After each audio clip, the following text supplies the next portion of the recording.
మహానాడు సాక్షిగా సీతయ్య మౌనం వీడాడు. నందమూరి కుటుంబాన్ని పావులుగా చేస్తే ఊరుకోబోమని పరోక్షంగా భావన హెచ్చరించారు. మా సోదరు పిలిస్తే వెళ్తే తప్ప అంటూ కారంచేడు విగ్రహావిష్కరణకు బాలయ్య వెళ్లడాన్ని సమర్థించారు. అంతేకాదు పార్టీలో 40% యువతకు పదవులిస్తామని మాట ఇచ్చామని ఆ మాట తప్పకూడదని హితవు పలికారు.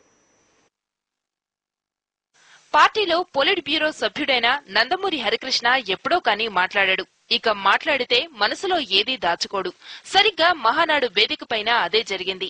నాడు ఎన్టీఆర్ హయాంలోని మహానాడులో యువరక్తం వెల్లువెత్తేదని, ఈ మహానాడులో యువత ప్రాతినిధ్యమే కనిపించడం లేదని ఆవేదన వ్యక్తం చేశారు.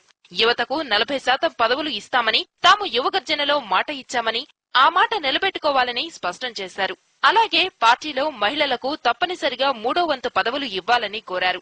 కుటుంబ సభ్యులను జాగ్రత్తగా కలుపుకుపోవాలని, అంతేగాని పావులుగా వాడితే సహించబోమని తేల్చి చెప్పారు. సోదరి పిలిస్తే విగ్రహావిష్కరణకు వెళ్లడంలో తప్పేంటని కారంచేడు కార్యక్రమాన్ని పరోక్షంగా ప్రస్తావించారు.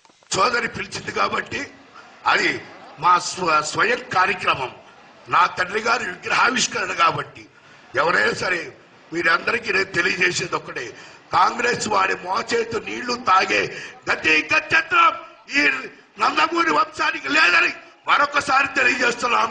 అలాగే పార్టీలో ఉన్న పెద్దలకు కూడా నేను తెలియజేసేది ఒక్కటే, మమ్మల్ని పావులుగా కాదు మంచిగా నడిపించండి, మీ వెంట ఉంటాం, రక్తం దారవేస్తాం, తిరిగి పార్టీ విజయం సాధించాలని. ఆ వెంటనే మాట్లాడిన చంద్రబాబు కాంగ్రెస్ పై రాజీలేని పోరాటమే ఎన్టీఆర్ ధ్యేయమని గుర్తు చేశారు.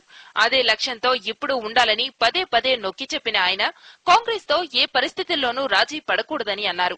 కాంగ్రెస్ తమ మధ్య విభేదాలు సృష్టించడానికి ప్రయత్నించే అవకాశముందని, అందుకే మరింత జాగ్రత్తగా వ్యవహరించాలని కోరారు.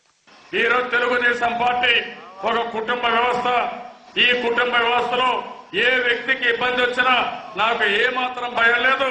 తెలుగుదేశం పార్టీ ఆదుకుంటుందనే అభిప్రాయానికి రావాల్సిన అవసరం ఉంది. అందుకనే ఈ రోజు మనం ఎన్టీఆర్ మెమోరియల్ ట్రస్ట్ పెట్టాం, కార్యకర్తల కోసం పెట్టాం. ఎంతో మంది నాయకులు కార్యకర్తలు ఎన్నో కష్టాలు అనుభవించారు, ఎన్నో విధాలుగా ఇబ్బందులు పాలయ్యారు. చాలాసేపు ప్రసంగించిన చంద్రబాబు ఎక్కడా హరికృష్ణ వ్యాఖ్యలపై నేరుగా స్పందించలేదు. పార్టీ కార్యకర్తల గురించే మాట్లాడారు.